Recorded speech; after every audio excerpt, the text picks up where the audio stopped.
السلام علیکم، کیا حال ہے آپ لوگوں کا؟ امید کرتی ہوں خیریت سے ہوں گے، ہنس رہے ہوں گے، مسکرا رہے ہوں گے اور آج کے ایپیسوڈ کا انتظار کر رہے ہوں گے۔ اور آج کی گڈ نیوز یہی ہے کہ آج بھی ڈبل ایپیسوڈ ہیں رمز جنون کی، 2 ایپیسوڈز کا وائس اوور ہے۔ تو چلیں جی شروع کرتے ہیں۔ رمز جنون، تحریر نور آصف۔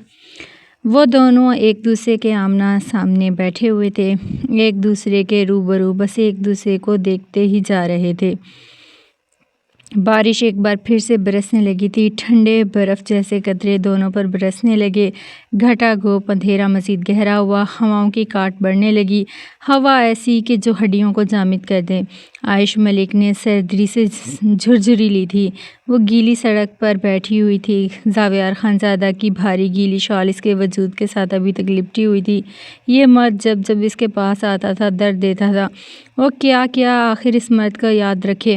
درد تو بس ایک مرد نے دیا تھا، نہ دیا، وہ تو اس کا دیا درد بھی سینچ کر رکھتا تھا۔ عائشہ ملک کی آنکھوں سے آنسو بہنے لگے تھے، بھاری گیلی شال اسے اپنے بدن پر چبھنے لگی۔ تم کہتے ہو میں خود تمہارے پاس آئی، میں نے خود ہر سزا سہنی چاہی، میں نے کسی گناہوں کا عذاب اپنے کندھوں پر لینا چاہا۔ عائشہ نے اپنے لب دانتوں تلے کچلے تھے۔ زاویار خانزادہ کو دیکھتے اس نے اپنے گالوں سے بہتے آنسو صاف کیے۔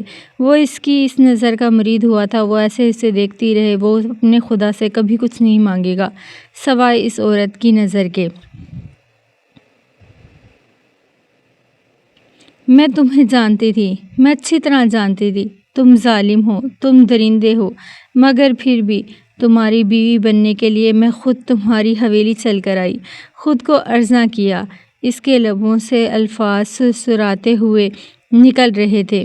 خاموش رہو خدا کے لیے، وہ اس کے علاوہ بھلا کیا دیکھ سکتا تھا؟ میں نے جب نکاح نامے پہ سائن کیے میں بہت خوفزدہ ہو گئی تھی، مجھے لگ رہا تھا کوئی میرا دل نوچ کر سینے سے نکال رہا ہے۔ خاموش رہو خدا کے لیے۔ زاویار خانزادہ کا لہجہ بھاری ہو گیا، وہ پھر سے کسی دوسرے مرد کا ذکر کرے گی۔ اب یہ دل، یہ سماعتیں بے حد کمزور ہو چکی تھی، وہ مزید سہ نہیں سکتا تھا۔ وہ اپنی جان کا قتل کر دے گا، وہ اپنی جان سے پیاری عورت کو بے درد موت دے دے گا۔ وہ اس کے انکہے الفاظ پہ خوفزدہ تھا، کچھ بھی تو مخفی نہ تھا، وہ اسے اندر سے باہر تک دیکھ سکتا تھا۔ وہ اسے گہری گرم نگاہوں سے دیکھ رہا تھا۔ وہ زاویار خانزادہ کے قریب آنے پر پیچھے کو ہوئی تھی، اس مرد کا چھونا اسے اب بالکل بھی گوارا نہیں تھا۔ اگلے ہی لمحے وہ اس مرد کے ایکٹ پر جامد ہوئی تھی، وہ اس کے گھٹنوں پر اپنی پیشانی رکھ گیا تھا، اپنا آپ اس عورت کے سامنے اس نے گروی رکھ دیا تھا، اپنا آپ عائشہ ملک کو سونپ دیا تھا۔ وہ اس کے گھٹنوں پر عقیدت سے سر رکھے ہوئے تھا۔ سردار زاویار خانزادہ کے پاس الفاظ نہیں تھے، وہ بس عائشہ ملک کو بدل سکتا، وہ اس کے جذبے کو کاشف و نام دے سکتا۔ اگر خدا نے دلوں کے بدلنے کا اختیار انسانوں کو دیا ہوتا، وہ اپنا سب کچھ لٹا کر عائشہ ملک کے جذبے اپنے نام کروا لیتا۔ میرا سب کچھ لے لو عائشہ، سب کچھ، میری دولت، جائیداد، میرا رتبہ، میرے پاور، میرا خاندان، ہر وہ چیز جس سے کبھی زاویار خانزادہ نے محبت کرتا تھا، بس مجھے اپنا آپ سونپ دو، مجھے صرف عائشہ چاہیے، میرا غرور، میرا سب کچھ تم ہو۔ وہ کبھی کسی عورت کے لیے نہیں روئے گا، یہ اس نے عہد کیا تھا، لیکن آج خود ہی ہر عہد سے وہ بدل گیا تھا۔ سردار زاویار خانزادہ آج رو رہا تھا، وہ ایک عورت کی گھٹنے سے لگ کر رو رہا تھا۔ وہ شل ہوئی، ساکت ہوئی، جامد ہوئی۔ عائشہ ملک کی دھڑکنیں تک رک گئی تھی۔ غرور سے لپٹا مرد یوں جھک بھی سکتا تھا، وہ بے یقین تھی۔ زاویار خانزادہ خود کو عرضاں کر چکا تھا، اپنا وجود اس کی نظروں میں مزید بے توقیر حقیر کر چکا تھا۔ وہ اس مرد کے ساتھ اس خوف سے بندھی تھی جو کبھی اس مرد نے اس کے دل میں ڈالا تھا، لیکن اب وہ خوف بھی ختم ہو گیا تھا۔ گھٹنوں سے لپٹا مرد روتے ہوئے سب کچھ ختم کرتا جا رہا تھا، وہ خوف بھی ختم کرتا جا رہا تھا۔ عائشہ ملک کا دل نہ پگھلا تھا، نہ پگھل سکتا تھا۔ اگر رونے سے دل بدلتے تو سردار زاویار خانزادہ کا دل پہلی رات میں ہی بدل جاتا۔ وہ بھی تو روتی گڑگڑاتی رہی تھی، کیا اس مرد کو ترس آیا جو آج وہ اس پہ ترس کھائے؟ مغروریت، خود پسندی اس مرد میں ہی نہیں اس عورت میں بھی تھی۔ وہ بے تاثر بیٹھی رہی، اس مرد کے ساتھ گزرے شب و روز سب کچھ یاد آنے لگا تھا۔ ایک درد سا تھا جو ایک بار پھر عائشہ ملک کی آنکھوں سے بہنے لگا تھا۔ میں نے تم سے نکاح کیا، مگر جب تمہارے انتظار میں تمہارے کمرے میں بیٹھی تھی میں عائش مصطفیٰ ملک، جس نے کبھی ڈرنا نہیں سیکھا تھا، تمہارے خوف سے ایسے کانپ رہی تھی جیسے کوئی بچہ کسی درندے، کسی مونسٹر سے خوف زدہ ہو۔ اپنی ماں کی آغوش میں چاہتا ہو جہاں خود کو چھپا لے، میں اتنا ہی تم سے خوف زدہ تھی، مرنے جیسی خوف زدہ تھی میں۔ چپ ہو جاؤ، وہ اس کے گھٹنوں سے لپٹا، بس یہی کہہ سکا تھا۔ الفاظ ختم ہو گئے تھے، باقی پیچھے صرف اور صرف آنسو رہ گئے تھے۔ ایک امید تھی شاید تم نکاح کی لاج رکھ لو، مگر تم نے تو مجھے ہر رات رگیدا، میرے جسم کو کسی درندے کی طرح نوچا۔ وہ کہتی رہی۔ سردار زاویار خانزادہ کا دل پھٹ کر رہ گیا تھا۔ جو کہتے ہیں مرد جب کسی عورت سے نکاح کرتا ہے وہ اس کو خدا کے سامنے اپنے خدا کو گواہ بناتا ہے۔ تم نے اپنے خدا کی بھی لالچ نہ رکھی، وہ کہتی رہی۔ وہ سنتا رہا، سی آنکھیں بہتی رہی۔ وہ جو کرتا رہا اس کے عوض وہ اپنا سب کچھ ہارتا رہا تھا، وہ اس عورت کو ہی ہار رہا تھا۔ اب جیسے اس نے ہر چیز ختم کر لی ہو۔ مرد نکاح کرتے عورت کو اپنی سپردگی میں لیتا ہے، عورت کو زمانے کے سرد و گرم سے بچاتا ہے، مگر جب درندگی اپنا ہی شوہر ڈھائے تو عورت کس کے پاس جائے؟ وہ اس کے گھٹنے بے دردی سے اپنے دونوں ہاتھوں سے دبوچ کے عائش ملک بولنے پر آتی تھی تو آج بھی اس کا چہرہ سرخ کر دیتی تھی۔ ہمیشہ کی طرح وہ لاجواب تھا، ہر لفظ جوتے کی طرح لگتا تھا۔ سڑک پہ بیٹھے عائش ملک نے اسے لفظوں سے جوتے مار رہی تھی جو سیدھا دل پہ لگ رہے تھے۔ تم نے بھی تو خود کے ساتھ غلط کیا تھا، کیوں آئی میرے نکاح میں، کیوں مجھے آزمایا، کیوں تمہاری نیلی آنکھوں میں کا اسیر ہو گیا، کیوں میں تم سے محبت کر بیٹھا۔ وہ اپنا سر اس کے گھٹنوں پر لگا کے بیٹھ گیا تھا، وہ بے بس تھا، دکھائی دیتا تھا، یہ دل اسے ذلیل کرواتا تھا۔ آج وہ ذلیل و خوار ہو رہا تھا، وہ جانتا تھا وہ ایک پتھر سے سر پھوڑ رہا ہے۔ وہ ایک پتھر عورت تھی، وہ اپنے عہد کی پکی تھی، وہ اس جیسی ہی تھی، اس جیسی مغرور۔ کیا چاہتے ہو مجھ سے؟ میں بیوی بن جاؤں؟ تو کیا تم کل شوہر بنے تھے؟ کیا تمہیں میرا درد دکھائی دیا تھا، میری سسکیاں سنائی دی تھیں؟ وہ اب اس کے گھٹنوں سے سر اٹھا گیا تھا، ایسی آنکھیں نم اور سرخ تھی، وہ بے حد دل گرفتی سے دیکھ رہا تھا، بے بس سا۔ آخر کیوں اس نے اپنے جذبے اس بے بس عورت پہ اٹھائے تھے؟ میں تمہیں اپنے ساتھ لے جاؤں گا، تمہیں زبردستی اپنے ساتھ لے جاؤں گا، مجھے اچھی طرح جانتی ہو نا تم، اپنے پہاڑوں پر لے گیا کوئی تمہیں مجھ سے واپس نہیں لے جا سکے گا۔ میں اپنے علاقے میں کسی کو گھسنے نہیں دوں گا، گولیوں سے چیر دوں گا جو میری بیوی کی طرف نظر اٹھا کے بھی دیکھے گا، جو میری عورت کی طرف دیکھے گا۔ جانتی ہو مجھے، میرے قبیلے کو؟ اس کا ہاتھ پکڑتے گھرایا۔ لے جاؤ مجھے، لے جاؤ مجھے، لیکن میری صرف اور صرف نفرت ہی تمہارے ساتھ جائے گی۔ سب چیزیں میں اچھی طرح سے ہی جانتی ہوں۔ لے جاؤ، میں تمہارے ساتھ جاؤں گی، اب لڑوں گی نہیں، بس یاد رکھنا عائش ملک کو اپنی باہوں میں ایک مردہ عورت کی طرح پاؤ گے۔ اب میں نہ سسکوں گی نہ گڑ گڑاؤں گی، پتھر سی ہو جاؤں گی۔ آئی سمجھ میں تمہیں بے روبات؟ میرے پاس کوئی جذبہ نہیں ہوگا، ایک لاش ہوگی صرف اور صرف۔ وہ آنے والے کل کا بہت برا نقشہ کھینچ رہی تھی۔ سردار زاویار خانزادہ جھرجھری لے کر رہ گیا۔ وہ جس عورت سے بے پناہ محبت کرتا اسے لاش بنا کر رکھے گا، وہ خود ہی لاش بن کر رہ جائے گا۔ وہ بے بس اپنے ہاتھوں میں سر گرا گیا تھا۔ مجھے پرواہ نہیں، بس تم میرے ساتھ رہو، ہر پل بس میرے ساتھ ہی رہو۔ وہ ایک پل کے لیے بھی اس عورت کے بنا نہیں گزار سکتا تھا، وہ اس عورت کے ساتھ ہر لمحہ ہر طرح سے گزارا کر سکتا تھا۔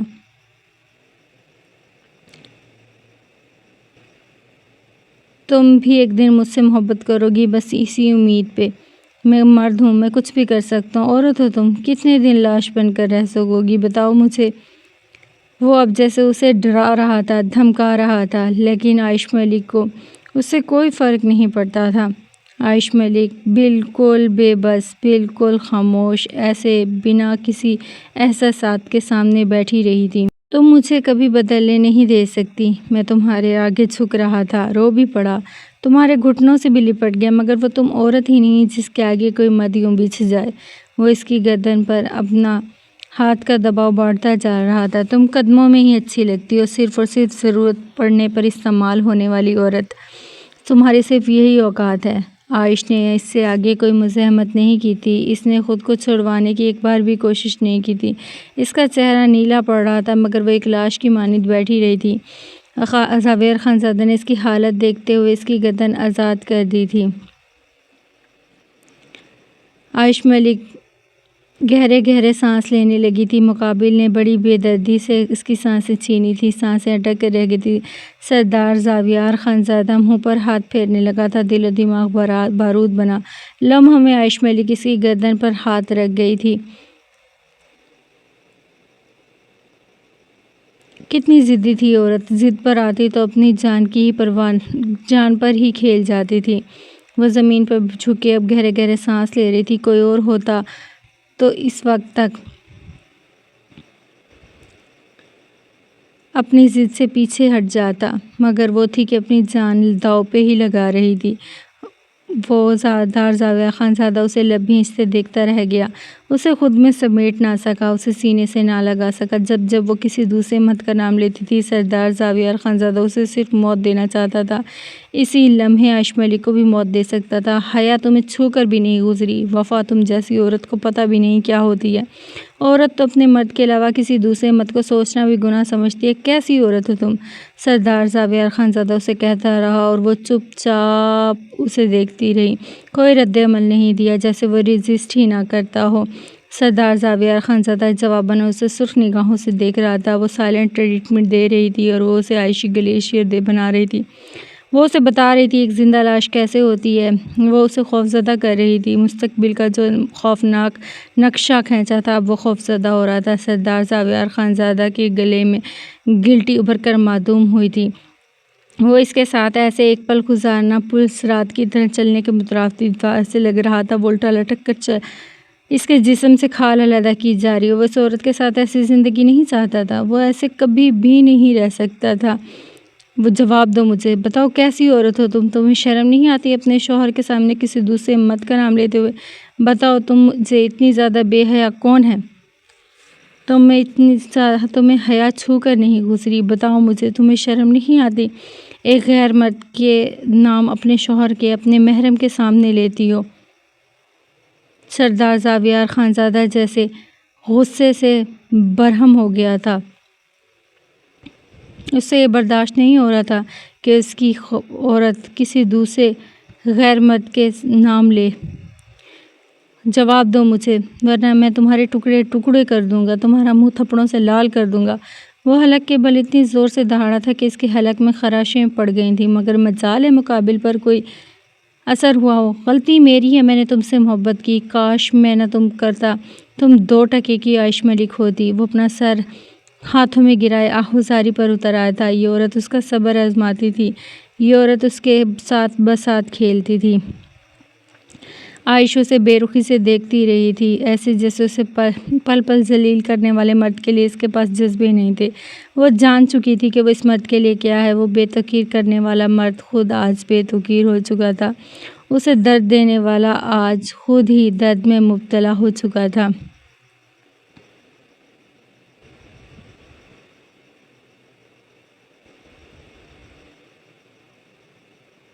عائش ملک کے لیے اب اس کے تمام جذبے بالکل مر گئے تھے۔ وہ طاقت برتری میں آج بھی شاید اس سے نہ جیت سکتی، مگر وہ اسے ہرا سکتی تھی اور وہ ہرا رہی تھی۔ سردار زاویہ خانزادہ یوں ہی ہاتھوں میں سر گرائے رو رہا تھا۔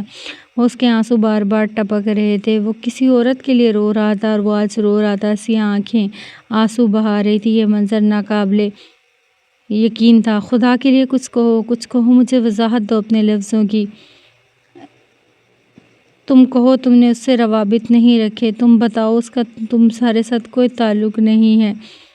جواب دو، تم نے نکاح کی لاج نہ رکھی تھی مگر تم نے نکاح کی لاج رکھی ہے۔ کہو تم اسے نفرت کرتی ہو مگر محبت آج بھی اس سے نہیں کرتی۔ وہ اس کا ہاتھ پکڑے اب منتوں پر اتر آیا، آہوزاری کرتا۔ اس مرد کے وجود میں کوئی ہلچل نہ مچا سکا۔ وہ ضدی تھی، اپنی بات پر قائم رہنے والی۔ وہ خاموش تھی۔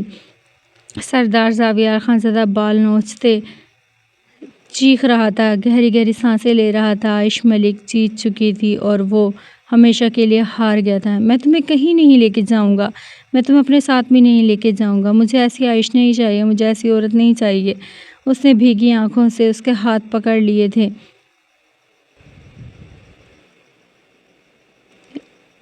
لیکن خدا کے لیے صرف ایک بار کہہ دو، یوں چپ نہ رہو کہ تم صرف اور صرف میری ہو، تم نے نکاح کی لاج رکھی ہے۔ اس پر اب سردی، دونوں پر اب نفرت اور محبت کے گہرے جذبے تھے۔ دونوں کو سردی کی بالکل نہیں لگ رہی تھی۔ ہواؤں کی کاٹ اس مرد کو بھلی محسوس ہوئی۔ وجہ تم نہیں ہو۔ اگلے ہی لمحے ان ہواؤں کی سرد کاٹ اس مرد کو جلا گئی۔ ایک لمحے میں بھی یہ عورت سکون نہ لینے دیتی تھی۔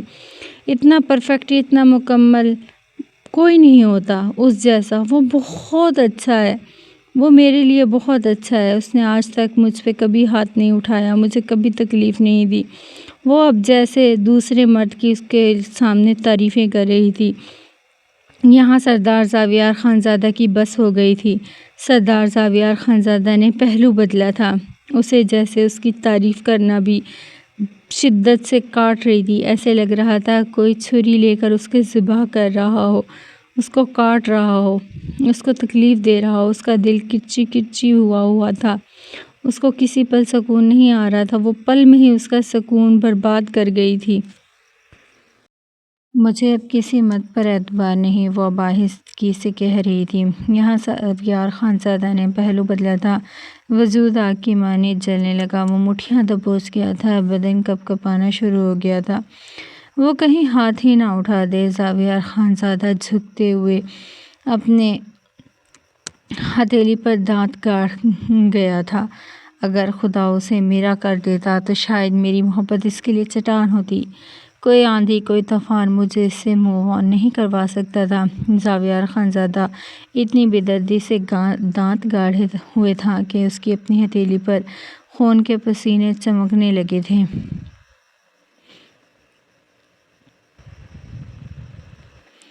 وہ ہتھیلی زمین پر رکھ گیا تھا۔ سارا وزن دونوں ہتھیلیوں پر ڈالتے وہ کھڑا ہوا۔ زندگی میں کچھ مائنس کرنا ہوتا وہ عائش ملک کو ہی مائنس کر دیتا۔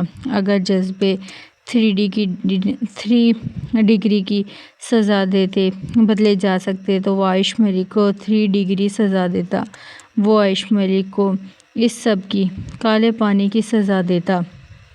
وہ کچھ بھی کرتا، بس عائش ملک کو اپنا بنا لیتا۔ اگر ساری دولت دے کر جذبے خریدے جا سکتے، وہ عائش ملک کے جذبے خرید لیتا۔ یہاں تک جان دے کر یہ عورت اس کی ہوتی، وہ اپنی جان دے دیتا، مگر کچھ بھی اس عورت پر اب اثر نہیں کرتا تھا۔ وہ بھی کھڑی ہو چکی تھی۔ وہ پھر سے ایک دوسرے کے آمنے سامنے کھڑے تھے، ایک دوسرے کو دیکھتے ہوئے۔ میرے لیے اتنا ہی بہت ہے، تم اس سے ہر تعلق ختم کر چکی ہو، میری ہو تم، مجھے اور کچھ نہیں جانا اور کچھ نہیں سننا۔ وہ اس کے دونوں ہاتھ تھام گیا تھا۔ مزید سننے کی اس میں سکت نہ تھی۔ اس کے قریب کھڑی عورت اس کی تھی، اس کے نکاح میں تھی۔ اسے چھونے والا وہ پہلا مرد خود تھا، آخری مرد بھی وہی رہے گا۔ وہ ہر ممکن کوشش کرے گا۔ سب کچھ بدل سکتا تھا، سب کچھ پلٹ سکتا تھا۔ قیامت ابھی کے ابھی آ سکتی تھی۔ عائش ملک کو کوئی دوسرا مرد نہیں چھو سکتا تھا۔ اگر وہ یہ نہیں چھو سکتا تو کہانی کے حصے میں اسے ولن بننا پڑے گا۔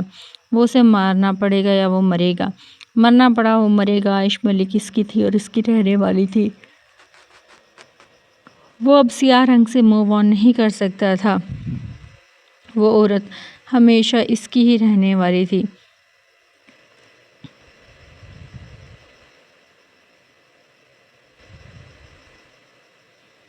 وہ دلی طور پہ خود بھی تو سیاہ ہی تھی کہ اس کے سیاہ رنگ کو وہ قبول کیوں نہ کرتی تھی۔ وہ پیچھے کی طرف قدم بڑھانے لگا تھا۔ اس کی کمزوریوں سے کھیلنے والی لڑکی اب ہرگز بھی سادہ نہ تھی۔ وہ بھی تو کلپریٹ تھی، وہ بھی تو گلٹی تھی۔ اس کے دل کے ساتھ کھیلنے والی مجرم لڑکی وہ اس جیسی ہی تھی۔ اسے دیکھتے مسکرایا، وہ مسکرائی تک نہ تھی، وہ واقعی اس جیسی تھی اور وہ پلٹ گیا تھا۔ وہ اپنے نم بالوں میں انگلیاں پھیرتے وہ گردن جھکا گیا تھا۔ وہ رک گیا تھا۔ اس کے قدم اس فولادی زمین نے جکڑ لیے۔ ایسے کیسے وہ جا سکتا تھا؟ ایسے کیسے وہ ہار مان سکتا تھا؟ اس نے کہہ دیا اس کا تعلق کسی دوسرے سے مرد سے نہیں۔ وہ کیسے اس عورت پر یقین کر سکتا تھا؟ اس عورت پر یقین کر لیتا، وہ کیسے کسی دوسرے مرد پر یقین کر سکتا تھا؟ تعلق عائش ملک نے توڑا تھا، شاہویر ملک نے تو نہیں توڑا تھا۔ وہ کیسے کسی دوسرے مرد کے شہر میں اپنی عورت کو چھوڑ کر جا سکتا تھا؟ وہ تو مرتے دم تک اس عورت کے ساتھ اپنا سر پھوڑے گا، یہی تو عہد کر کے آیا تھا۔ اگر وہ اپنے عہد سے وفا کرنے والی لڑکی تھی تو وہ بھی اپنے عہد کا پکا مرد تھا۔ وہ پلٹ گیا تھا، اس بار وہ عائش ملک کی طرف پلٹا تھا۔ نیلی آنکھوں میں حیرانگی لیے لڑکی گاڑی کے ساتھ چپکی تھی۔ سیاہ آنکھوں میں بیک وقت نرمی اور قہر برپا کیے ہوئے اسے دیکھ رہا تھا۔ عائش ملک نے اسے اپنی طرف آتے ہوئے دیکھا۔ وہ اسے اپنی طرف آتے دیکھتی حیران تھی۔ وہ اتنے عزم کے ساتھ اس کی طرف پلٹ کر آ رہا تھا۔ وہ گاڑی کے ساتھ جا لگی تھی۔ سیاہ آنکھوں میں نہ نرمی تھی نہ محبت، صرف قہر تھا۔ وہ کیوں واپس آ رہا تھا آخر؟ نیلی آنکھوں میں تجسس لیے لڑکی اس مرد سے خوفزدہ ہوئی تھی، یکدم خوفزدہ۔ وہ اس کے قریب آ گیا تھا، اس کے گرد گاڑی کے دروازے پر دونوں ہاتھ جما گیا تھا۔ ٹھنڈی ہواؤں سے دونوں کے بال پھڑ پھڑانے لگے۔ عائش کے بال زاویار کے گالوں کو چھونے لگے۔ وہ اتنا اس کے قریب تھا کہ دل کی دھڑکنیں ایک دوسرے کے سینے میں بجنے لگی تھیں۔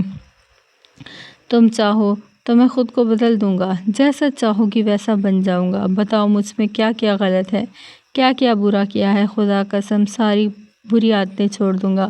عائش کا دل کیا اپنا سر پیٹ لے۔ وہ پھر سے وہی سب دہرا رہا تھا۔ اسے اس مرد میں کچھ بدلنا ہوتا تو وہ تب بھی کچھ نہ بدلتی۔ اسے سرے سے یہ مرد چاہیے ہی نہیں تھا۔ وہ بدل بھی جائے تو کیا فرق پڑتا تھا آخر؟ اس کے بدلنے کا مظاہرے وہ کچھ دیر پہلے دیکھ چکی تھی۔ بتاؤ کیسا بن جاؤں؟ اب تو سب کچھ چھوڑ دوں گا، غصہ بھی نہیں کروں گا، تمہاری مرضی کے بغیر تمہارے قریب بھی نہیں آؤں گا۔ اور بتاؤ کیا کروں میں؟ عائش اس کی باتوں پر ہنسی سکتی تھی۔ اس وقت وہ کوئی معصوم بچہ لگ رہا تھا جو اپنا فیوریٹ کھلونا حاصل کرنے کے لیے کبھی روتا تھا، کبھی چیختا تھا، کبھی ترلے منت کرتا تھا اور کبھی سچ میں وہ مضبوط مرد اسے پاگل ہی لگتا تھا۔ وہ گاڑی میں سمانے لگی تھی۔ وہ اس کا لمس سہن نہیں کر سکتی تھی۔ وہ چھو لے تو کئی بچھوٹ سے کاٹ لے۔ بتاؤ مجھ میں کیا غلط ہے، کیا میں اسے ٹھیک کروں گا؟ وہ اس کے مزید قریب ہوا۔ کچھ نہیں۔ وہ لب بھیج گئی۔ سانس تھی کہ آگ بخار میں جھلستا مرد اسے عذاب میں ڈالے ہوئے تھا۔ اسے کچھ برا نہیں کر سکتی تھی وہ کچھ۔ تم مجھے معاف کر سکتی ہو پھر؟ زاویار کے لب اس کے گال کو چھونے لگے۔ اس نے عائش کے بال نرمی سے کان کے پیچھڑے سے تم جھوٹے ہو، جھوٹ بولتے ہو، اس کی برائی کروائی۔ اسے خود سے دور کرنا چاہا۔ اس کے جلتے لب اس کے عائش ملک کو جھلسانے لگے، گالوں سے سینک نکلنے لگا۔ جھوٹ تو تم بھی بولتی ہو، میری جیسی ہی ہو تم۔ مجھے معاف کر کے پھر سے میرے گناہ یاد آ گئے تھے تمہیں۔ کتنی بار جھوٹ بولے تم نے، ہر بات پر جھوٹ ہی بولا ہے تم نے۔ وہ کڑے ضبط کے ساتھ کڑوا گھونٹ بھر کر رہ گئی تھی۔ وہ اسے اس کی برائیاں ہی گنوا رہا تھا۔ اس سے زیادہ اس کی برائیاں گنواتے اسے جتا رہا تھا وہ بھی اس کی جیسی ہے۔ وہ سمجھ چکی تھی کہ وہ کیا ثابت کرنا چاہتا ہے۔ سردار زاویار خانزادہ کبھی نہیں بدل سکتا تھا۔ میں نے تمہیں نہیں، تم نے مجھے معاف کیا تھا۔ ایک قاتل کی بہن کو معاف کر دیا، میری بنی کی سزا ختم کر دی۔ کتنے بڑے کھلاڑی ہو تم، وہ چبا چبا کے کہتی اس کی طرف طنزی انداز میں دیکھ رہی تھی۔ وہ اس کی طرف طنزی انداز میں دیکھ کر مسکرا رہی تھی۔ وہ مسکراتی نظروں سے اسے دیکھتا رہا۔ کھلاڑی تو تم بھی ہو، یاد کرو کیسے 2 مرتبہ بھاگی تھی تم۔ ہاں، ایک بار میرے دشمن کی حویلی میں پناہ تک لی تھی، دوسری بار میرے بھائی کا استعمال کی۔ کھلاڑی تو تم بھی ہو، خطروں کی کھلاڑی ہو، ہر طرح کے کھیل میں تم مجھے ہرانا جانتی ہو۔ وہ اس کی کمر کو دونوں ہاتھوں میں دبوچتے اسے اپنے قریب کر گیا۔ عائش نے بمشکل خود کو اس کے سینے کا حصہ بنتے روکا تھا۔ نماز تک تو تم پڑھتے نہیں ہو، تمہارے دل میں خدا خوفی نہیں۔ میں بس اس مرد کے ساتھ نہیں رہ سکتی جس کے دل میں خدا کا خوف نہ ہو۔ نماز تو ویسے بھی تم بھی نہیں پڑھتی، میں نے بھی بہت کم دیکھا ہے۔ ہاں، جب مجھے بددعائیں دینی ہوتی تھی تمہیں خدا یاد آ جاتا تھا۔ زاویار خانزادے کی بات پر عائش کے لب بھیج گئے تھے۔ اس کا چہرہ سرخ ہوا تھا۔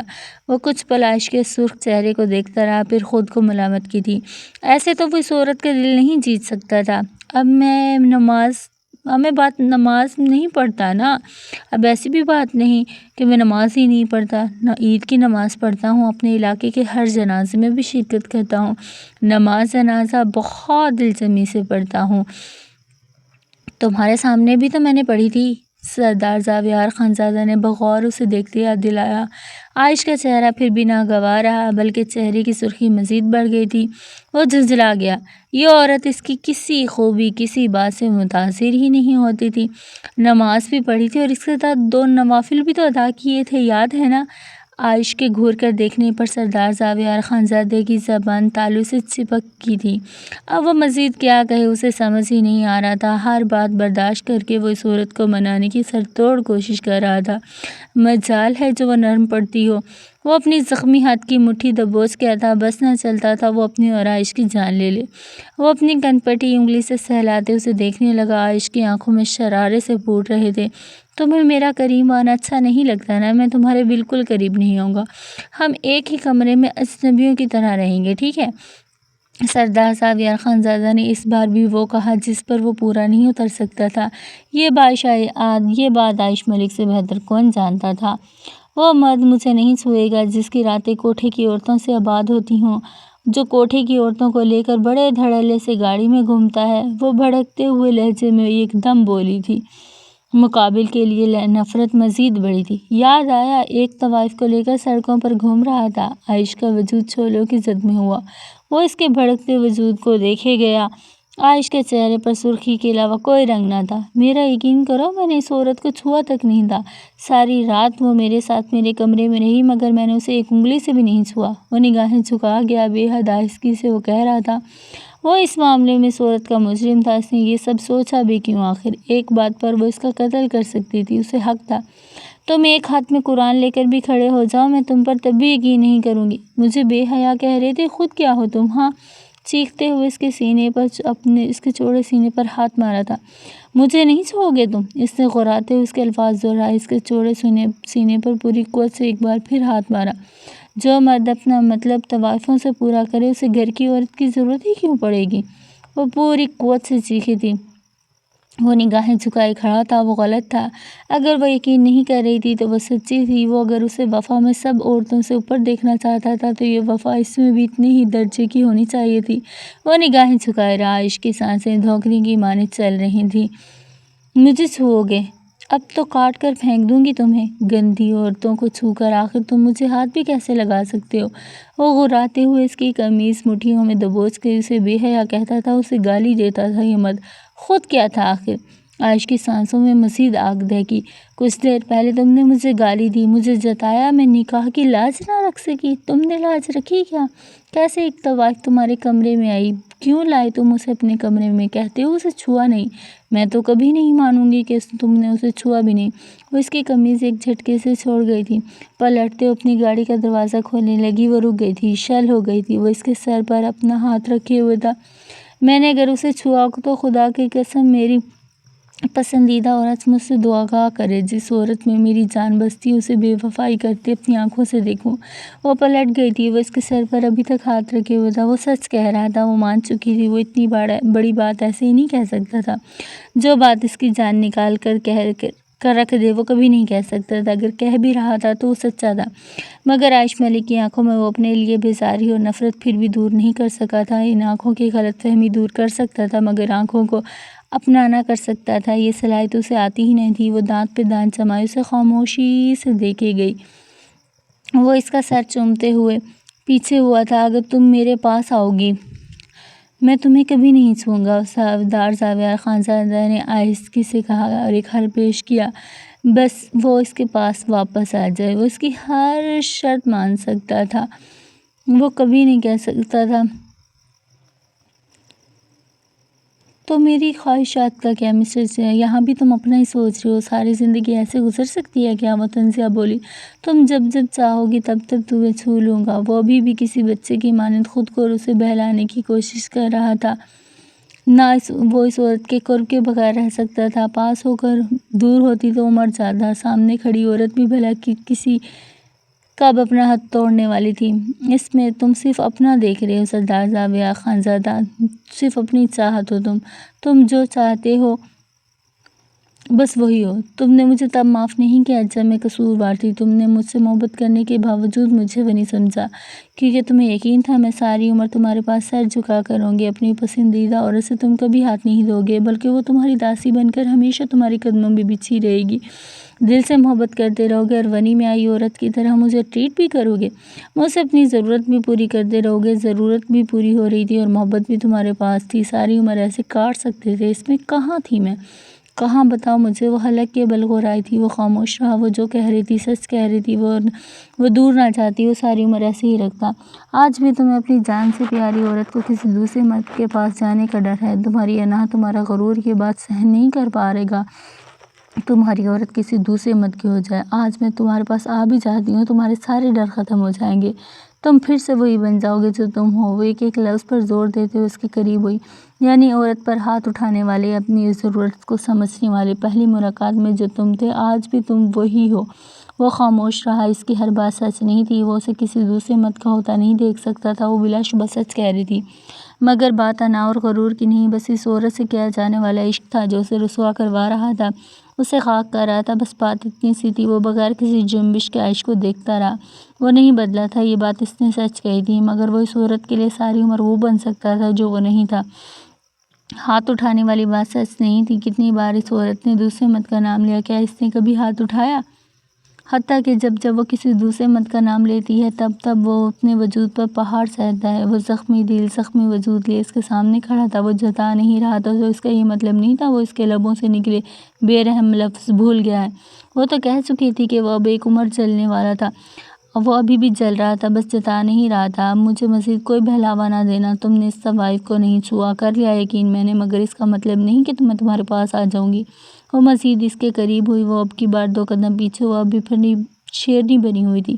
میں بھی ایک عہد لیتی ہوں، قسم کھاتی ہوں، اگر تم مجھے زبردستی اپنے ساتھ لے کر گئے، ساری عمر عائش ملی کا کھوکھلا جسم تمہارے ساتھ رہے گا، ایک روبوٹ تمہارے ساتھ رہے گا، خدا کی قسم، خدا کی قسم، میں کبھی نہیں مسکراؤں گی۔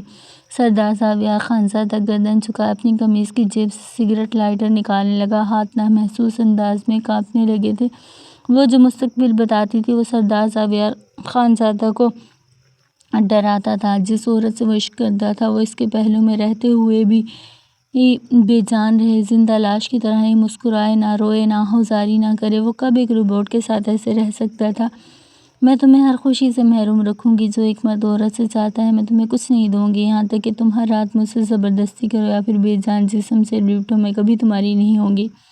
تمہیں مجھ سے کسی دوسری عورت سے سکھ مل سکتا ہے، مگر مجھ سے نہیں، یاد رکھنا۔ وہ سگریٹ کو لائٹر شعلہ دکھاتے لبوں سے لگا گیا، دھوئیں میں وہ نظر آنا بند ہوئی، وہ خوش تھا کہ وہ نظر نہیں آ رہی، وہ عائشہ کو اپنے سامنے نہیں دیکھنا چاہتا تھا۔ سانس لینے میں اب دقت ہونے لگی، سانسوں کی عمیق سانسیں کھینچ رہی تھی۔ جاؤ تم سے، وہ سگریٹ کی کش لیتا بس اتنا ہی کہہ سکا تھا۔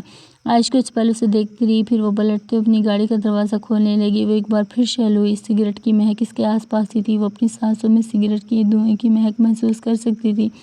زاویار کا گرم ہاتھ چال کے اندر اس کی کمر کو چھو رہا تھا، جلتا انگارہ جیسا دوسرا ہاتھ اس کے پیٹ کے ساتھ لپٹ گیا تھا، وہ ہل تک نہ سکی تھی، اس کی پشت سردار زاویار خانزادہ کے سینے سے لگی رہی، سانسیں حلق میں اٹک گئی تھیں۔ میں نے جو بھی کیا بے حد غلط کیا، تمہارے سامنے جھک رہا ہوں، مگر کبھی اپنی حد نہ بھولنا، تمہاری یہ حد یہ ہے کہ میری روح، اگر تمہاری پرچھائی بھی مجھے کسی غیر مرد کے قریب نظر آئی تو تمہارے کھوکھلے جسم کو اپنے ساتھ لے جانے میں مجھے کوئی قباحت نہیں ہوگی، شوق سے لے کر جاؤں گا۔ وہ اس کے کان میں جھکے سرگوشی نما انداز میں وان کرتے پیچھے ہوا، عائشہ نے مضبوطی سے گاڑی کے دروازے کے ہینڈل پر ہاتھ جمایا، مڑ کر اسے دیکھا تھا نہیں، وہ اس کے قدموں کی آواز سنائی دی تھی۔ عائشہ نے مڑ کر دیکھا، وہ جا چکا تھا، وہ اس کی نگاہوں سے اوجھل ہو گیا تھا۔ بارش کھل کر برسنے لگی، سردی سے ٹھٹھرتی اس لڑکی نے اس مرد کے دردناک انجام کی دعا خدا سے کی تھی۔ چلیں گے جی، فرسٹ ایپیسوڈ مطلب 120 ایپیسوڈ کا پارٹ نمبر 3، اور اب میں سٹارٹ کرنے لگی ہوں 120 ایپیسوڈ کا پارٹ 4، لیکن اس سے پہلے آپ لوگوں سے ریکویسٹ کروں گی کہ میرے چینل کو جلدی سے سبسکرائب کر دیں، اور مجھے اس ٹائم آپ لوگوں کی ظاہر سی بات ہے سپورٹ کی بہت ضرورت ہے، اور اسی طرح سے انشاءاللہ وائس اوور آتے رہیں گے، لیکن اس کے لیے آپ لوگوں کو ٹارگٹ بھی تو اچیو کرنا پڑے گا نا، تو آپ لوگ جلدی سے جلدی زیادہ سے زیادہ سبسکرائب کمپلیٹ کریں، اور بس یہ ہنستے رہیں مسکراتے رہیں۔ چلیں میں نیکسٹ ایپیسوڈ کا وائس اوور سٹارٹ کرنے لگی ہوں۔ وہ کیمل کلر کی شلوار قمیص پہنے ہوئے تھا، گردن میں آف وائٹ مردانہ شال مفرل کے انداز میں لپیٹی ہوئی تھی۔ وہ اسٹڈی روم میں بیٹھا ہوا تھا۔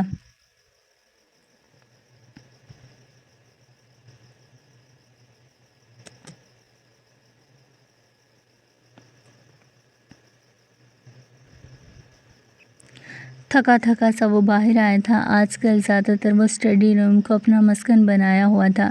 وہ کمرہ کانٹوں کی طرح چبھتا تھا۔ اس کی آنکھوں میں رت جگہ کی سرخی تھی۔ السلام علیکم مورے بابا، وہ سلام کرتے ہوئے سامنے آ کر بیٹھ گیا تھا۔ السلام علیکم بڑے بابا۔ علیان خان ڈرائنگ روم میں آنے پر وہ کرسی سے اٹھ کھڑا ہوا تھا۔ وعلیکم السلام، علیان خان سنجیدگی سے جواب دیتے کرسی کھینچ کر بیٹھ گئے تھے۔ اس وقت ڈرائنگ روم میں زرقا خانم، تبریز خان، علیان خان اور تبانہ خانم سب موجود تھے۔ زرا خانزادہ نے اپنے پاس کھڑی ارمش کو ناگواری سے دیکھا۔ سفید رنگ کی بڑی سی چادر خود کو لپٹائے ہوئے تھی۔ اس کے پاس سے سستے سے عطر کی خوشبو آ رہی تھی۔ زرا خانزادہ دانت پہ دانت جمائے اسے دیکھے گیا۔ وہ بے حد سرخ و سفید رنگت رکھتی تھی۔ نوکوش میں بڑے بڑے بھورے رنگ کی ضرورت سے زیادہ آنکھیں نمایاں ہوتی تھی۔ چھوٹی سی ناک میں لونگ چمک رہی تھی۔ بال اچھے خاصے گھنے اور لمبے تھے۔ زرا خانزادہ کو اس کی چوٹی سے عجیب سی بیزاریت ہوتی تھی۔ 2 دن پہلے اس کے ساتھ سوتے میں وہ اس کی لمبی چوٹی گھنی سے ڈر گیا تھا۔ ارمش کو وہ اس وقت جتنی سخت سنا سکتا تھا اتنی سناتی تھی۔ وہ بیچاری حیران پریشان سی آدھی رات کو اسے دیکھتی رہی تھی۔ اب وہ اپنے بالوں کو جوڑے میں لپیٹ کر رکھتی تھی۔ اس دن کے بعد چوٹی نہیں گوندی تھی۔ اس کے چہرے پر تشدد کے نشان ختم ہو گئے تھے۔ وہ بظاہر طور پر اچھی خاصی خوش شکل لڑکی تھی۔ ہر وقت اپنے چہرے کو ہونک نہ بنائے رکھتی تو کسی کو بھی اچھی لگ سکتی تھی۔ ہر کسی کو دیکھ کر ڈر جاتی تھی۔ مردوں کو دیکھتے ہی کانپنے لگ جاتی۔ ابھی بھی اس کے سامنے کھڑی بلا وجہ ہی کانپ رہی تھی۔ اسے کانپتے دیکھ کر زرا خانزادہ کا میٹر شارٹ ہو رہا تھا۔ زرا خانزادہ نے گردن اٹھائی، اسے گھوری سے نوازا۔ وہ اپنی سفید چادر پیشانی تک کر گئی۔ زرا خانزادہ کی ناگواری میں اضافہ ہوا۔ پلیٹ پکڑاؤ مجھے، وہ غرایا۔ اس گراہٹ پر سب کی نظریں اس پر اٹھی تھیں۔ ارمش نے کانپتے ہاتھوں سے پلیٹ اس کے سامنے رکھی تھی۔ بیوی ہے وہ تمہاری، اس کا فرض ہے تمہارا خیال رکھنا۔ زرقا خانم کی بات پر وہ ہنس پڑا تھا۔ وہ اپنا خیال رکھ لے یہی بہت تھا۔ کافی مزاحیہ خیز لطیفہ سنایا تھا اس کی مورے نے۔ تو اس کو دانتوں سے کترتے اس نے ایک بار پھر سے ارمش کو دیکھا۔ وہ اپنی چادر کو مزید آگے کو سرکا گئی تھی۔ زرا خانزادہ کو یقین تھا عنقریب یہ چادر آنکھوں پہ ہوگی اور ارمش سیدھا میز پر اس کے سامنے گری ہوگی۔ وہ ٹوسٹ دانتوں سے کترتے اگلے پل مجسم ہوا تھا۔ وہ پلکیں تک جھپکنا بھول گیا تھا۔ دل کی دھڑکنیں منتشر ہو گئی تھیں۔ وہ سانس تک لینا بھول گیا تھا۔ وہ اس کے سامنے آتی اس کی سانسیں تک چھین چکی تھی۔ زنیشہ شاہ اس کے سامنے اپنا شعلہ جوالا حسن لیے کھڑی تھی۔ وہ سرخ رنگ کی پلیٹیں والی پیروں تک آتی فراک پہنی ہوئی تھی۔ اس پر سرخ رنگ کا بے حد خوبصورت دوپٹہ ایک شانے پر ڈال رکھا تھا۔ وہ اپنے بال اسٹریٹ کیے ہوئے تھی، لبوں پر سرخ رنگ کی لپسٹک لگا رکھی تھی۔ باخدا اس کے علاوہ اس نے کوئی میک اپ نہیں کیا ہوا تھا، اس نے کوئی سنگھار نہیں کیا ہوا تھا۔ وہ اس سے کئی فاصلے پر اس کے جسم سے اٹھتی خوشبو محسوس کر سکتا تھا، گلاب سی خوشبو جس کا وہ دیوانہ تھا۔ جب سے یہ عورت ہاتھوں سے نکلی تھی وہ مزید اس کا دیوانہ ہو گیا تھا۔ وہ اس کے لیے مزید بے قرار ہو گیا تھا۔ سامنے میٹھا دریا تھا اور اس کے لیے ایک بوند تک نہ رہی تھی۔ وہ محویت سے اسے دیکھتا جا رہا تھا۔ اس کی گردن کی ابھرتی معدوم ہوتی گلٹی واضح طور پر دکھائی دیتی تھی۔ ڈائننگ روم میں بیٹھے ہر فرد کو زرا خانزادہ کی یہ محویت گھلی تھی۔ تبریز خان اپنی داڑھی پہ ہاتھ پھیرتے اپنے بیٹے کو خشمگین نگاہوں سے گھور رہا تھا۔ لعنتی بیٹا پیدا کیا تھا اس نے، وہ یہ سب سوچتے ہوئے ضبط کی انتہا پر تھا۔ ارمش نے لب کچلتے زنیشہ کو کن آنکھوں سے دیکھا تھا۔ اسے سر سے پیر تک دیکھتے وہ زنیشہ شاہ کی خوبصورتی سے مرعوب ہوئی تھی۔ خود کو اب کی بار دیکھا اسے اپنا آپ بے حد معمولی لگا تھا۔ پتہ نہیں زرق نے اس میں کیا دیکھا ہے، پتہ نہیں زرق کا اس لڑکی سے کیا رشتہ تھا۔ وہ سوچنے پر مجبور ہے۔ زرا خانزادہ جب جب اسے دیکھتا ایسے ہی پتھر بن جاتا تھا، ساری دنیا کو بھلائے بس اسے دیکھتے جاتا تھا۔ زرا خانزادہ کی جگہ کوئی بھی مرد ہوتا اتنی خوبصورت عورت کو دیکھتے ہی اپنی سانسیں روک لیتا۔ ارمش خان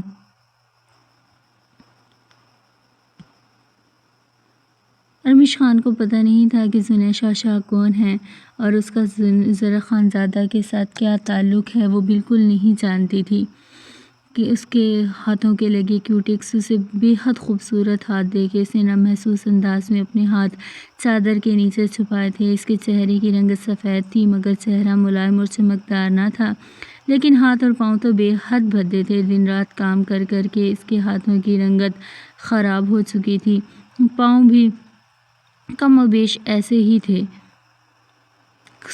گرم شوز جرابیں تک کبھی پہننے کو نصیب نہ ہوئی تھیں، ایڑیاں تک پھٹی ہوئی تھیں۔ ارمش نگاہیں جھکائے اپنے پیروں کو دیکھنے لگی۔ معمولی سے جوتوں میں اس کے پاؤں مزید بدنما لگ رہے تھے۔ یہ زنیشہ شاہ تھی جو سر سے پیر تک قیمتی چیزوں میں ملبوس تھی۔ سب سے قیمتی وہ نگاہیں تھیں جو اس پر اٹھتے ہی کہیں اور دیکھنا بھول چکی تھی۔ ارمش اپنی بڑی سی چادر سے اپنے پاؤں چھپانے کی کوشش کرنے لگی۔ کیا احساس کمتری تھی جو اس کے اندر اتری تھی۔ زنیشہ شاہ سب کو دیکھتے ہوئے سلام کرتے ہوئے کرسی کھینچ کر بیٹھ گئی تھی۔ کسی نے اس کے سلام کا جواب تک نہیں دیا تھا۔ سب کے چہرے ناگواری سے تن گئے تھے مگر اسے کیا پرواہ تھی۔ وہ کندھے اچکائے بڑے اعتماد سے اپنے سامنے ناشتے کی پلیٹ سامان ڈفرینٹ طریقے سے بھرنے لگی تھی۔ دل و دماغ کو سکون پہنچانے والی اسے چائے چاہیے تھی۔ چائے ہو تو پھر کیوں وہ کہیں اور دیکھے۔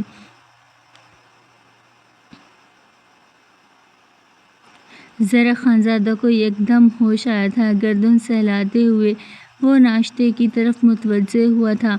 زنیشہ نے کن آنکھوں سے زرع خانزادہ کے پہلو میں بیٹھی ہوئی ارمش کو دیکھا تھا۔ چائے سے بھی زیادہ یہ مرد اسے بہت زیادہ پیارا تھا۔ زنیشہ شاہ کا انگ انگ جلنے لگا تھا ارمش کو اس کے پہلو میں دیکھتے ہوئے۔ زنیشہ شاہ خود پر ضبط کر گئی تھی۔ اپنے کپ میں کیتلی میں چائے اونڈیلنے لگی۔ خدا گواہ تھا وہ کپ میں چائے کی دھار نہیں گر رہی تھی بلکہ اس کے وجود پر گر رہی تھی۔ شعلہ زدہ تھی۔ زرع خانزادہ کیتلی میں گرتی چائے کی دھار کو بغور دیکھے گیا تھا۔ سرخ چوڑیوں کی کھنک اور یہ چائے کی گرتی ہوئی دھار اس کے دل کی دھڑکنیں منتشر کر رہی تھی۔ زنیشہ شاہ اس کی جان نکالنے کے لیے اس کے سامنے آتی تھی۔ وہ سامنے ہو اور وہ کسی اور کو نظر بھر کے دیکھ لے، یہ کیسے ممکن تھا؟ یہ تو ناممکن تھا۔ زرع خانزادہ نے اپنی آنکھیں دو انگلیوں سے مسلتے ہوئے ارمش کو دیکھا تھا۔ وہ اسے دیکھتے ہوئے مسکرایا تھا، جان لیوا مسکراہٹ، ایسی مسکراہٹ جس پہ دل ہی مارا جا سکتا ہو۔ ارمش نے اپنی آنکھیں مزید بڑی کرتے ہوئے اور زیادہ پھیلائی تھی۔ آنکھیں کم کھولو، وہ سرگوشی نما آواز میں چبا چبا کر بولتے ارمش کی کلائی کو جکڑ گیا۔ ارمش زرع خانزادہ کے کندھوں سے آن ٹکرائی تھی۔ چائے کی دھار زنیشہ شاہ کی انگلی کو چھو گئی تھی۔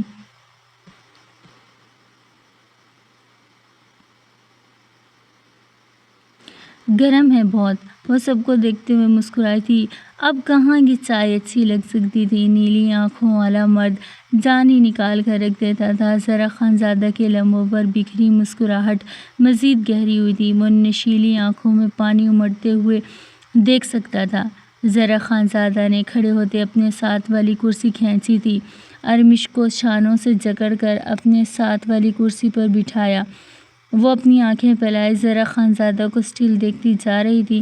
اس نے بھلا کب اس طرح شیشے کی میز پر بیٹھ کر کھانا کھایا تھا۔ لکڑی کی میز کبھی نصیب نہیں ہوئی تھی اور کھانا بھی 2 وقت کا اسے کبھی نصیب ہی نہیں ہوا تھا۔ وہ اتنا حیران تھی، حیران کن نگاہوں سے بس وہ زرع خانزادہ کو ہی دیکھے جا رہی تھی۔ زرع خانزادہ نے ایک ٹوسٹ اور آملیٹ ارمش کی پلیٹ میں رکھا۔ سب کی نگاہیں ایک بار پھر سے زرع خانزادہ کی طرف تھی سوائے زنیشہ شاہ کے۔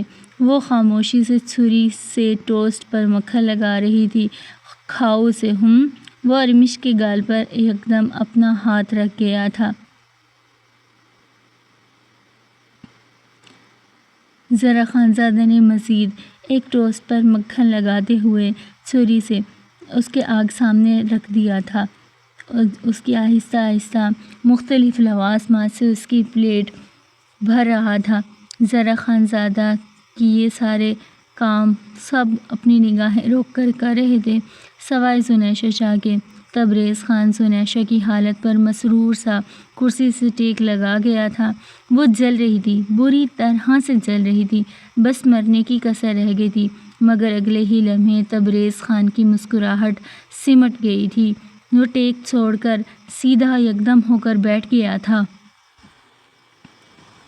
اس کی خوشی ساری اڑن چھو ہو گئی تھی۔ علیان انکل، آپ کے بڑے بھائی معظم کی موت کیسی ہوئی تھی؟ وہ علیان خان کو دیکھتے ہوئے پوچھ رہی تھی، چہرے پر بے حد معصومیت سجائے۔ تبریز خان کی رنگت سرخ ہو گئی تھی، وہ مٹھیاں بھیج گیا تھا۔ وہ معصوم ہرگز تو نہ تھی، وہ تو ایک شیطان تھی، شیطان، جو اپنے مطلب کی بات بآسانی کسی سے بھی اگلوا سکتی تھی، کسی سے بھی کروا سکتی تھی۔ تبریز خان جانتا تھا آگے اب کیا ہوگا، یا آج کچھ ایسا ہوگا جو کبھی نہیں ہوا ہوگا۔ تبریز خان کے پسینے چھوٹنے لگے۔ ذرا خانزادہ نے اپنی کہنیاں میز پر ٹیکائے زنیشہ شاہ پر سرد سرخ نگاہ ڈالی۔ شاطر ذہن کی اس کی بیوی تھی، اس بات میں بھی کچھ راز چھپا ہوگا، نہیں بھی ہوا تو اس کی سائی کو بیوی نکال ہی لے گی، اسے اتنا تو اندازہ تھا ہی۔ کار ایکسیڈنٹ ہوئی تھی، تم کیوں پوچھ رہی ہو؟ تبریز خان تو بھڑک ہی اٹھا تھا۔ علیان خان خاموشی سے زنیشہ شاہ کو دیکھ رہے تھے، انہوں نے کوئی جواب نہیں دیا تھا۔ وہ ایسے ہی دوسروں کا مطالعہ زیادہ کیا کرتا تھا، وہاں بات کرتا جہاں اس کی بات میں وزن ہوتا تھا۔ وہ تو ٹھیک ہے، مگر سنا ہے زرک کے دادا جان نے معظم انکل کی موت کا قصوروار آپ کو ٹھہرایا تھا، یعنی ان کے نزدیک آپ قاتل تھے۔ زنیشہ نے ہونٹ سکیڑتے ہوئے کہا اور اطمینان سے کرسی سے ٹیک لگا لی۔ نگاہیں تبریز خان پہ جما دی تھیں، مسکراتی ہوئی نگاہیں، کچھ جتاتی ہوئی نگاہیں۔ باخدا زنیشہ شاہ سچ میں ایک زہر تھی جو رگوں کو نیلا کر دیتی تھی۔ تبریز خان کی رنگت نیلی پیلی ہونے لگی تھی۔ بکواس بند کرو تم اپنی۔ ذرا خانزادہ میز پر ہاتھ مارتے ہوئے گرجا تھا۔ میز پر پڑے شیشے کے برتن لرز اٹھے تھے، اس سے زیادہ تو زرمیش لرزی تھی، وہ کرسی سے باقاعدہ اچھل پڑی تھی۔ وہ خوف زدہ سی ہوتے کرسی سے کھڑی ہو گئی۔ اس کے بالکل قریب ہی تو یہ مرد بیٹھا تھا جس کی آنکھوں سے قہر برپا تھا۔ بیٹھی رہو تم یہاں، اگر یہاں سے ہلی تو تمہیں کاٹ کر پھینک دوں گا۔ وہ ارمش کا ہاتھ پکڑے کرسی پر دھکیل گیا تھا، اپنا سارا غصہ اس نے اس پر اتار دیا تھا۔ وہ خوفزدہ سی ہوتے کرسی پر آن گری تھی، چادر سر سے سرکی تھی جسے وہ جلدی سے اپنے سر پر دوبارہ جما گئی۔ کمرے کا ٹمپریچر ایک دم سے بڑھ گیا تھا، ماحول اتنا گرم ہو چکا تھا، ہیٹر کی گرمی کی ضرورت ہی نہ پڑی تھی۔ زنیشہ شاہ پرانے زخم میں ادھیڑ رہی تھی اور زرکا خانم کو اپنی سانسیں اٹکتی ہوئی محسوس ہوئی تھی۔ ماضی کا وہ دردناک راز وہ اپنے سینے میں دفن کیے ہوئے تھی۔ تبریز خان کو تو وہ بھی قاتل سمجھتی تھی، مگر آج تک کوئی ثبوت ملا ہی نہیں تھا۔ میں تو حیران ہوں اس بات پر، تم ابھی تک اپنے بابا کو کیسے معصوم اور شریف سمجھ سکتے ہو؟ برسوں پہلے تمہارے دادا نے تمہارے مقدس بابا جان کو قتل۔ خاموش ہو جاؤ لڑکی، ورنہ تمہاری زبان میں حلق سے کھینچ لوں گا۔ تبریز خان نے کرسی سے اٹھتے ہوئے کرسی کو زوردار لات ماری تھی۔ ذرا خانزادہ بھی کرسی چھوڑتے ہوئے کھڑا ہوا تھا، رگوں میں دوڑتا خون بوائل ہونے لگا تھا۔ وہ تیزی سے زنیشہ شاہ کی طرف آیا تھا، اسے بازوں سے جکڑے کرسی سے کھڑا کیا تھا، اسے اپنی طرف گھمایا۔ وہ ذرا خانزادہ کے پہاڑی سینے سے یکدم آن ٹکرائی تھی۔ ایک اور لفظ منہ سے نکالا تو ہاتھ پکڑ کر اس حویلی سے باہر نکال دوں گا۔ وہ انگلی اٹھائے وارن کرنے لگا، اس کے بازوں پر اپنی گرفت سخت کرتا جا رہا تھا۔ برسوں پہلے تمہارے دادا نے تمہارے باپ پر شک کیا، کبھی سوچا کیوں کیا ایسے؟ وہ ذرا خانزادہ کی آنکھوں میں دیکھتی بے خوف بول رہی تھی۔ ایک لفظ مزید نہیں۔ ذرا خانزادہ نے اسے دونوں شانوں سے جکڑتے اپنے قریب کیا۔ ذرا خانزادہ کی کھنپٹی کی رگیں پھٹنے کے قریب تھیں، سانسیں دھونکنے کی مانند چلنے لگیں۔ تمہارے بابا نے 3 شادیاں کی، ساری عمر عیاشیاں کی، کبھی تمہاری کفالت تک نہیں کی، کبھی تمہیں باپ کا پیار نہیں دیا، ساری عمر دبئی، امریکہ جیسے ملکوں میں رہا، پھر بھی تم اپنے باپ کو شریف اور معصوم کہتے ہو۔ طلاق دو اس لڑکی کو ابھی زرک، ورنہ میں خدا کی قسم خود کو گولی مار دوں گا۔ تبریز خان اپنا سینہ مسلتے ہوئے یکدم گرجا تھا۔ علیان خان خاموشی سے تبریز خان کو دیکھ رہے تھے، جس کے چہرے پر ایک رنگ آ رہا تھا اور ایک رنگ جا رہا تھا۔ ایک لفظ مزید نہیں سنا۔ شاہزادہ خانزادہ نے پھولتی سانسوں سے اسے وارن کیا۔ ارمش کرسی پر بیٹھی تھر تھر کانپتی زرا خانزادہ کو ہی دیکھ رہی تھی۔ زرکا خانم نے اپنا سر نہیں اٹھایا تھا۔ تبانہ خانم ہمیشہ کی طرح خاموشی سے غیر جانبدار سی کھڑی تھی۔ علیان خان کی موجودگی میں ان کی زبان تالوں سے چپک جاتی تھی۔ ملالہ اس کی بیٹی تھی، مگر آج تک اس نے اپنی بیٹی کے سر پہ ہاتھ تک نہیں رکھا۔ تمہیں لگتا ہے تمہارا باپ تمہارا سگا ہے؟ خاموش ہو جاؤ ورنہ میں خود کو مار ڈالوں گا۔ میں قسم کھاتا ہوں میں اپنی جان لے لوں گا۔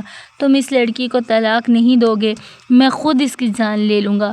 تبریز خان دیوار کے ساتھ اپنا سر ٹکرانے لگا۔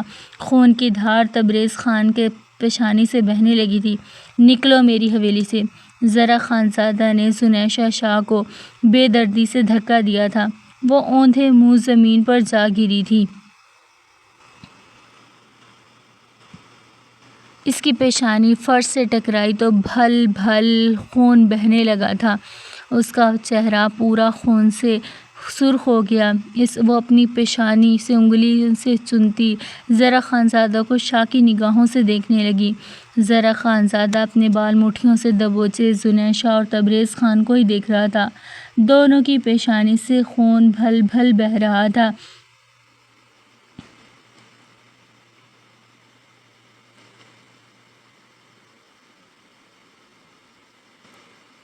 اس کا باپ اور بیوی پھر سے آمنے سامنے تھے، ایک دوسرے کو نوچنے کے لیے بالکل تیار تھے۔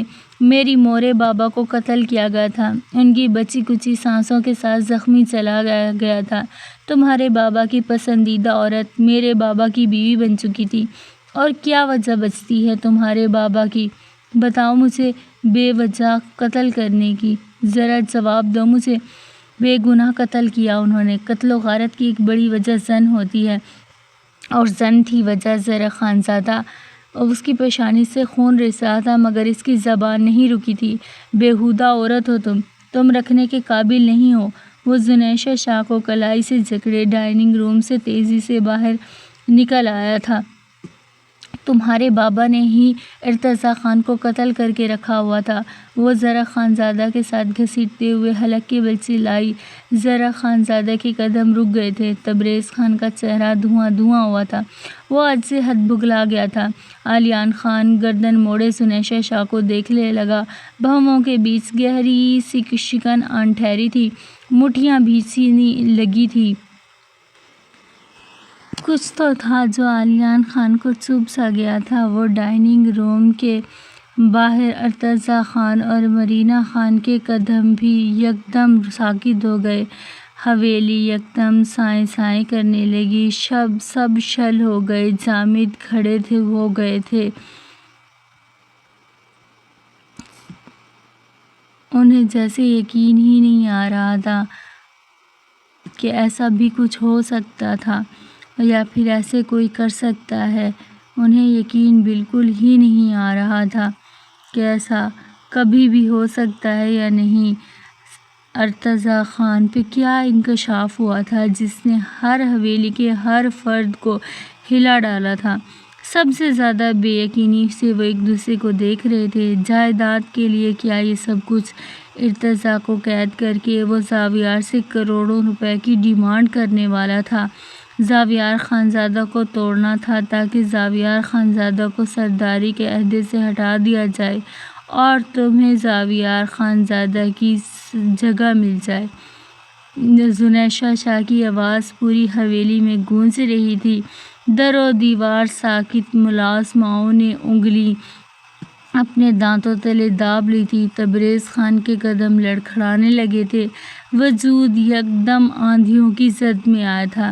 پیشانی پر قطرے چمکنے لگے تھے۔ جو باتیں اس کے فرشتوں کو بھی نہیں پتہ تھی وہ زنیشہ شاہ جان چکی تھی۔ اس نے اپنی زندگی میں ایسی پکی عورت نہیں دیکھی تھی۔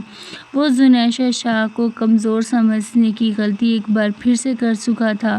وہ اپنے مرد کی دوسری شادی کروا کے بھی نہ ٹلی تھی۔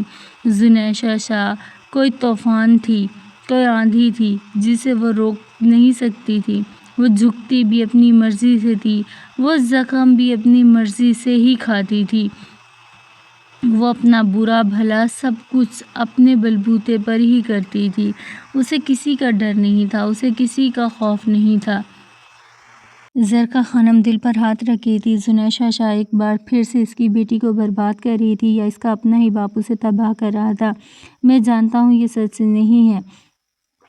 ارتضیٰ خان نے لب بھینچتے مرینا خان سے کہا، جائیداد کے لیے کیا ہے سب کچھ؟ ارتضیٰ کو قید کر کے یہ سب کچھ؟ اس کا مجرم اس کا چچا تھا۔ یہ لڑکی نفسیاتی مریض ہے، بکواس کرتی ہے، خود سے من گھڑت کہانیاں سناتی ہے، میں اسے مار ڈالوں گا۔ تبریز خان بھی پڑھتے ہوئے زنیشہ کی طرف بڑھتے اس کی گردن دبوچ گیا۔ ذرا خانزادہ کا ساکت وجود ہوش میں آتا اس نے تبریز خان کو کندھوں سے جکڑے دور کیا تھا۔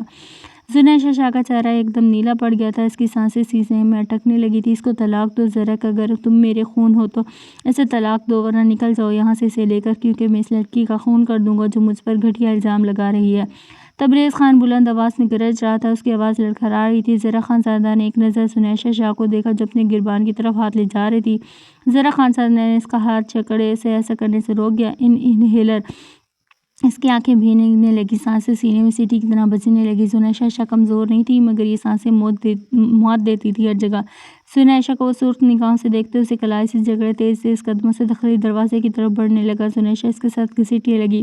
عالیان خان بوٹوں کی بھاری دھمک لیے تبریز خان کے مقابل آن کھڑا ہوا۔ معظم لالا کا قتل ہوا تھا یا ایکسیڈنٹ، میں نے کبھی جاننے کی کوشش ہی نہیں کی تھی۔ میں کبھی تمہارے مقابل نہیں رہا، تمہارے بچوں کو اپنی بچوں کی طرح پالا۔ عالیان خان کی سرد آواز پر زرق خانزادہ کے قدم ایک بار پھر بڑھتے ہوئے رکے تھے۔ زنیشہ کے شاہ کی کلائی پر اس کی گرفت آہنی ہو گئی۔ ایک ٹکا تک بابا نے تمہیں نہیں دیا تھا، پھر بھی تمہیں میں نے یہاں رکھا، تمہاری بیوی بچوں کو میں نے پالا۔ زرق خانزادہ کا خون رگوں میں جامد ہو گیا۔ او خدا، اس کے بڑے بابا احسان جتلا رہے تھے۔ وہ کھڑے کھڑے دو کوڑی کا ہوا تھا۔ زرق خانزادہ کو زاویار خانزادہ نے اپنی جائیداد تک دے دی تھی۔ زرق خانزادہ نے ایک ہاتھ کی مٹھی دبوچ لی، اس کی بند مٹھی کی کڑکڑاہٹ سب کو بخوبی سنائی دی۔ زنیشہ نے سب پر سرد کو کاٹدار نگاہ ڈالی تھی۔ زنیشہ اپنی نگاہیں پھیر گئی تھی، وہ جو چاہتی تھی وہ ہو گیا تھا۔ ہر کوئی اب حویلی میں ایک دوسرے کا دشمن تھا۔ وہ طمانینت سے آنکھیں موند گئی۔ قتل و غارت کی ایک وجہ سے نہ ہوتی، آج اس حویلی کا ہر فرد ایک دوسرے کا خون کا پیاسا تھا، تو وجہ سے نہیں تھی۔ عنقریب اس حویلی سے جنازے اٹھنے تھے۔ آہ، زنیشہ شاہ مسرور تھی، انتقام کی آگ میں سب جل جائیں گے۔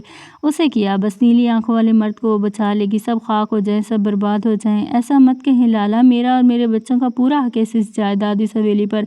تبریز خان کا چہرہ سرخ پڑ رہا تھا۔ آہ، کہاں لا کر مارا تھا زنیشہ شاہ نے؟ نہیں ہے حق تمہارا اور تمہارے بچوں کا، بالکل نہیں ہے حق، نہ قانونی طور پر نہ شرعی طور پر، صرف میرے بیٹوں کا حق ہے اس سب پر۔ عالیان خان گرج اٹھا تھا، سب دم سادے کھڑے تھے۔ میں نے اور زاویار نے محنت کر کے ایک کو دو اور دو کو چار بنایا۔ آدھے سے زیادہ حویلی کی زمین بعد میں خریدی گئی۔ زاویار نے اپنی محنت کی کمائی سے حویلی تعمیر کی۔ لکڑی کا کاروبار ہو یا انٹرسٹ، بس سروس، سب کچھ میرے زاویار کا ہے، اس میں کسی کا حق نہیں۔ اس نے ماری اپنی جان، اپنا دن رات ایک کیا، اپنی پڑھائی تک وہ بیچ میں چھوڑ آیا، اپنی ڈگری تک اس نے مکمل نہیں کی، صرف اس کاروبار کی وجہ سے۔ عالیان خان کی رگیں پھولنے لگی تھی، بات ان کے بیٹوں پر آ گئی تھی۔ اپنی بیٹوں کے لیے وہ مر سکتے تھے اور مار بھی سکتے تھے۔ جس وقت میرا بیٹا ایک وقت کا کھانا کھانا بھی بھول گیا تھا، وہ اس کاروبار تم لوگوں کے لیے اپنی جان مار رہا تھا۔ تم اور تمہارا بیٹا اس وقت باہر عیاشیاں کر رہے تھے۔ عالیان خان کی باتوں پر سب سانس سوکھ گیا تھا۔ ملازمہ حق دکھ کھڑی تھی۔ پہلی بار اس حویلی میں میرا تیرا ہو رہا تھا، پہلی بار عالیہ نے سب کچھ کیا تھا۔ سب شدت سے کھڑے تھے، اس سب میں مسرور صرف زنیشہ شاہ تھی۔ بے شک سانس سیٹی کی طرح بجتی رہی، لیکن وہ لذت کی انتہا پر تھی۔ زرق خانزادہ کی اس گرفت میں زنیشہ کی کلائی ٹوٹنے لگی۔ زرق خانزادہ کی آنکھوں میں خون اتر آیا، زن زن زن، وجہ اس کی بربادی تھی۔ وہ آنکھوں میں وحشت لیے کھڑا رہا۔ تم اور تمہارے بچوں کے ساتھ میں نے آج تک جو بھی صلہ رحمی کی ہو، یہ نہ ہو میری زندگی کا سب سے بڑا پچھتاوا بن جائے۔ عالیان خان نے کراتے ہوئے کہا۔ زرق کی ضبط ٹوٹنے لگا تھا، بھرے مجمع میں اس کے منہ پر جیسے تماچے لگ رہے تھے۔ آپ ایسا نہیں کہہ سکتے لالا، میں نے ہمیشہ آپ کی عزت کی ہے، اگر چاہتا تو عدالت جا کر اپنا حق لے سکتا تھا، تبریز خان نے جواباً سختی سے کہا۔ سانسوں کی تپش بڑھ گئی تھی۔ پوری زندگی بھی عدالت کا دروازہ کھٹکھٹاتے رہو گے، ایک پھوٹی کوڑی نہیں ملے گی تمہیں۔ ہاں، اگر میرے بیٹوں کو نقصان پہنچانے میں تمہارا ذرا سا بھی ہاتھ ہوا، میں عدالت نہیں جاؤں گا، یہاں اسی زمین پر تمہارا فیصلہ کروں گا، میں تمہارا خون کر دوں گا۔ علیان خان تیز کہتے ہوئے تیز قدموں سے داخلی دروازہ عبور کر گیا تھا۔ زرق خانزادہ نے زنیشہ کی گلائی چھوڑی، وہ لاؤنج میں بچھے صوفے پر گرنے کے انداز میں بیٹھ گیا تھا۔ اس ناہنجار ذلیل عورت کو یہاں سے نکالو ورنہ میں اسے مار ڈالوں گا۔ تبریز خان پوری قوت سے گرجا تھا، وہ پاگل ہو رہا تھا، اس کے منہ سے کف پھوٹنے لگا، وہ غصے اور صدمے سے باقاعدہ کانپ رہا تھا۔ وہ تیزی سے تبریز خان کی طرف بڑھا تھا جو کہ پسٹل چھیننے لگا تھا۔ میں اس ذلیل عورت کو آج گولی مار دوں گا۔ تبریز خان پاگل ہوتے ہوئے اس پر گولی چلا رہا تھا۔ زرق خانزادہ اپنا سر صوفے کی سطح پر رکھ گیا، سرخ آنکھیں چھت پر ٹکا لی۔ وہ تھک چکا تھا، بے حد تھک چکا تھا۔ چچا کیا کر رہے ہیں؟ چھوڑے پسٹول کو۔ ارتضیٰ خان تیزی سے پستول چھین رہا تھا تبریز خان سے۔ مرینا خان، زرقا خانم، تبانہ خانم سب وہاں کھڑے تماشا دیکھ رہے تھے، سب متحر تھے۔ ارمش تو باقاعدہ کانپ رہی تھی۔ مرینا خان سکتے کے عالم میں کھڑی تھی۔ ارتضیٰ خان کی نظروں میں اس کی کیا ویلیو رہ گئی ہوگی، وہ بس یہی سوچے جا رہی تھی، کیا وہ اس مرد کو پانے سے پہلے ہی کھو چکی ہے؟ وہ بے حال سی دھیرے سے زنیشہ کی طرف بڑھ آئی۔ زنیشہ کے سامنے آتے اس نے اپنی آنکھیں زنیشہ کی گلابی آنکھوں میں گاڑی۔ تم عورت کہلانے کے بھی لائق نہیں ہو، مجھے اور میرے لالا کو برباد کر کے تمہیں ہم سے کیا چاہیے، بولو۔ مرینا خان نے سب سے کہتے زنیشہ کے آگے ہاتھ جوڑے۔ یہ لو میرے جڑے ہاتھ، خدا کے لیے ہماری جان چھوڑ دو۔ زنیشہ شاہ اپنی نگاہیں پھیر گئی تھی۔ زرق خانزادہ اپنی نگاہیں جما لی، سب سے انجان و خاموشی سے بیٹھا ہوا تھا۔ ایک دم گولی کی آواز نے زنان خانے میں سب کو جامد کر دیا۔ مرینا خان اپنے دل پہ ہاتھ رکھ گئی۔ تبریز خان کی آنکھیں پھٹنے کی حد تک کھلی تھی۔ ارتضیٰ خان کے قدم بے جان ہوتے لڑکھڑائے، چہرے پر درد کے تاثرات تھے، وہ پسینے سے تر ہوا تھا۔ اس نے دانت پر دانت جمائے، اپنے بازوؤں پر ہاتھ رکھا، گولی اس کے بازوؤں کو چھو کر گزر گئی۔ وہ اپنے خون آلود بازو کو جکڑے کھڑا رہا۔ زرق خانزادہ سر ہاتھوں میں گرا گیا تھا۔ موت سالے موت، زنیشہ شاہ موت تھی، زنیشہ شاہ اس کی بربادی تھی۔ تبریز خان نے ارتضیٰ کو تھامنا چاہا، وہ ہاتھ کی ساری سے آگے بڑھنے سے روک چکا تھا۔ کچھ نہیں ہوا چچا، میں ٹھیک ہوں، وہ کراہتے ہوئے کہہ رہا تھا۔ تبانہ خانم تیزی سے ارتضیٰ خان کی طرف بڑھی، ان کا دل اچھل کر حلق میں آیا۔ تبریز خان کے لیے ان کے دل میں بھی کھٹک پڑ گئی تھی۔ وہ اپنے بیٹے کا بہتا خون دیکھ کر تبانہ خانم تبریز خان کو مار دینا چاہتی تھی۔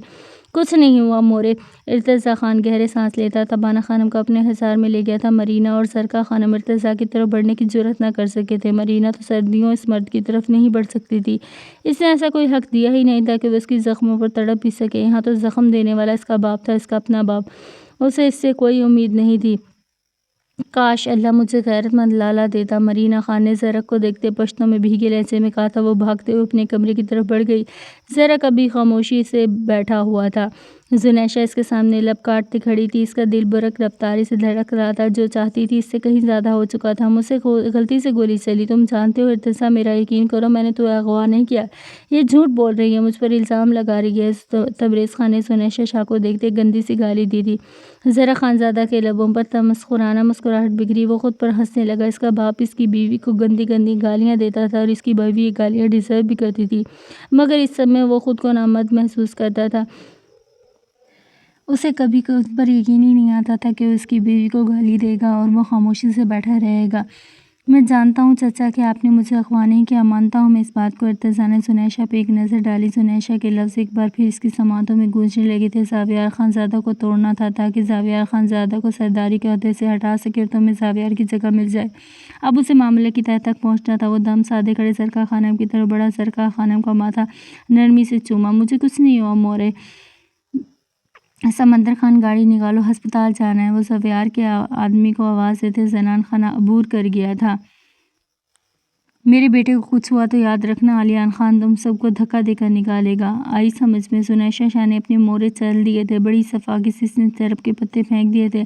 اب اس لڑائی میں حویلی کا ہر فرد شامل ہوگا، ہر فرد اس کا انتقام لے گا۔ وہ مسرور تھی۔ زنیشہ شاہ نے اپنی گردن پہ ہاتھ رکھتے اپنی گربان سے انہیلر نکالا تھا۔ آج تم اپنی سانسیں انہیلر نہیں کرو گی۔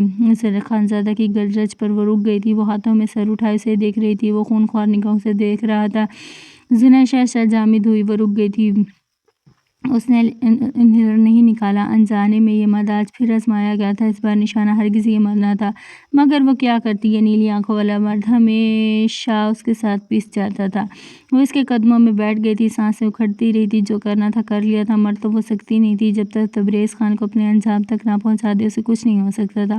پوری حویلی پر اب خونہ شام بلائیں امڑ رہی تھی۔ یہی خونہ شام بلائیں اب اس کا ترب کا پتہ ہی تھی۔ وہ تھا سردار ساویار خان زادہ ہی اب اصل ترب کا پتہ تھا۔ سنیشا نے گھٹنے سمیٹتے اپنا چہرہ گھٹنوں میں چھپا لیا۔ تبریز خان کا انجام ساویار خان زادہ کے ہاتھوں لکھا تھا۔ موت کی بو اس حویلی میں پھیل چکی تھی۔ اس سب میں بیچارہ معصوم سردار ساویار خان زادہ بھی آ جائے تو کسے کیا؟ وہ الجھتی رہی خود سے اور مسکراتی رہی۔ انتقام، بس انتقام چاہیے تھا اسے۔